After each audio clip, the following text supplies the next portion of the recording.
לנו עוד על אהבה. אין לה גיל. אלצהיימר, נדבר קצת על אהבה, לא? בוא נדבר על דברים טובים, האהבה באמת היא אחד הדברים האלה. מה קורה לאהבה שלנו אל בני הזוג בגיל השלישי? האם היא נשמרת כמו שהייתה, או שנשארים רק הזיכרונות? דוקטור ליאורה ברטור, פסיכולוגית קלינית, מכון צמתים, נמצאת איתי. מה? יש משמעות למילה, לרגשות? אהבה אין לה גיל, סיגל, אהבה אין גיל. אני מסכימה. אהבה יכולה לפרוח בכל גיל, היא פונקציה של מצב רגשי, יותר מאשר כל דבר אחר. את יכולה לאהוב ילדים, את יכולה לאהוב אישה, את יכולה לאהוב תמונה, את יכולה לאהוב מוזיקה. זה state of mind, זה רגש. תני איזה סיפור ככה מלא רגש. הסיפור הכי מרגש שלי ברפרטואר של האנשים שאני טיפלתי בהם זה של אדם בן 95, איש שהוא באמת משכמו ומעלה, שצלצל לבן שלו בן ה-72 יום אחד, אמר לו, תשמע, אני צריך יועץ לנישואים. בגיל 90? כן, יש לי בעיות עם אשתי. אז הבן שלו אומר, מה קרה? הוא אומר, תשמע, קראתי בעיתון שכשלקלינטון ולהילרי היו בעיות בנישואים, אז הם פנו ליועצת לנישואים והיא פתרה להם את הבעיות. זהו, ואז הגעתי לביתו של אדם מדהים, מקסים, שמצבו הגופני היה מאוד ירוד, הוא היה חולה, בן 95 אחרי התקף לב קשה. והוא אמר לי, תשמעי, יש לי בעיות עם אשתי. הכרתי את אהבת חיי, זאת אשתי השנייה, בגיל 86. 50 שנה הייתי נשוי לאישה שהתחתנתי איתה בגיל צעיר, ולא ממש הייתה בינינו אהבה. חיינו ביחד. כשהיא נפטרה, התאהבתי בטפלת שטיפלה בה, שצעירה ממנו הייתה בכמה שנים טובות. בגיל 87 הצעתי לנישואים. קשרתי את גורלי בגורלה. ופעם ראשונה בחיי הרגשתי מה זאת אהבה. וואו. היה לנו מאוד טוב, והיינו ביחד כמה שנים והכל היה נהדר. בגיל 90 הם נסעו לחוץ לארץ, הוא כתב עוד ספרים, הוא איש מאוד משכיל. תני את הסוף, כי אחר כך הם נכנסו למשבר. ומה שקרה, למה בעצם הוא פנה? הוא אמר, תשמעי, מה שקרה לי בשנה האחרונה זה שמצבי הגופני מאוד הידרדר. ואשתי כבר לא מוכנה לעשות איתי אהבה, היא כבר נמנעת ממגע גופני, וזה מאוד חסר לי. הצעתי לה שאני אקח כלב, אבל היא לא מסכימה. אני זקוק למגע, אני זקוק לחום שלה, אני זקוק לאהבה שלה. בצדק. זאת מהות האהבה בגיל 95. את רוצה עוד סיפור? בן אדם בן 89. רגע, לפני שאנחנו ניכנס לעוד סיפור. אלו באמת דברים טובים, אבל יש גם דברים פחות נעימים. אהבה אחרי התאלמנות. שזה תמיד איפשהו נורא קשה, כי מישהו שכל כך ידעת ואהבת הלך, ומישהו אמור למלא את החלל הגדול הזה שנשאר. זה מדהים כמה שזה שונה בין גברים לנשים. אצל הגברים זה בדרך כלל הולך מאוד בקלות.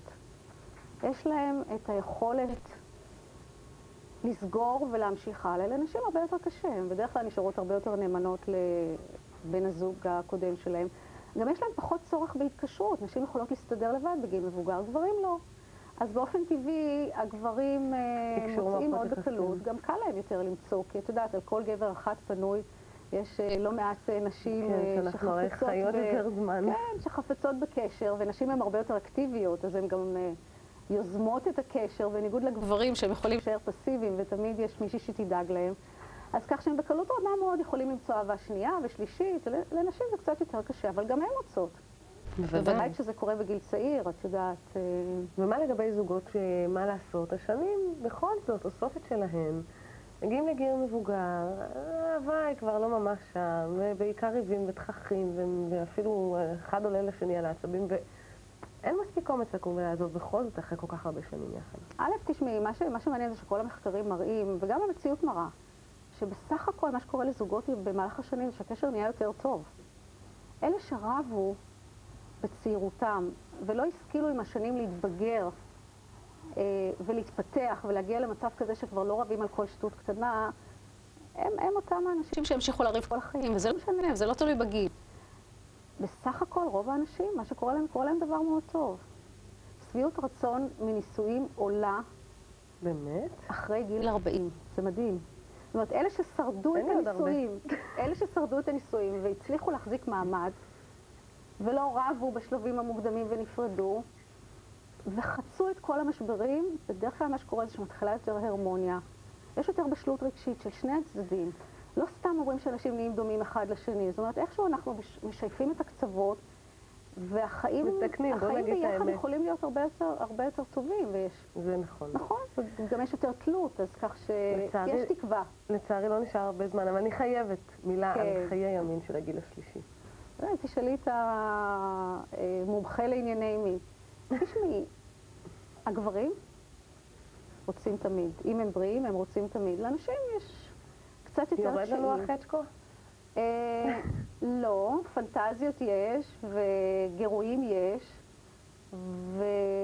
ואצל אנשים זה פחות דומיננטי, אבל אנחנו צריכים לזכור שאנחנו מדברים על דור שלא כל כך חי בתקופה של חופש מיני לנשים. אז זהו, הם חיו ברומנטיקה, בקסם האמיתי. וגם אם הן רוצות, הן לא מעיזות, הן מתביישות. כך שאני מקווה שאת, ואפילו אני, כשאנחנו נגיע לגיל הזה, יהיה לנו הרבה יותר קל, ולא ירד החשק. החשק יורד בעיקר בגלל מצב רגשי. שוב, דיכאון מוריד חשק מיני. כמובן, כמובן. מחלות מורידות חשק מיני. אוי, אוי, אוי, אבל כשחיים טובים, אז מה? שרק נהיה בריאים, בדיוק. רק שנהיה בריאים ורומנטיקה קודם ואהבה אחר כך. אנחנו נצא, תודה רבה שהיית איתנו מיורה. אנחנו נצא להפסקה קצרצרה ואחריה, רגע, תשבי עוד דקה.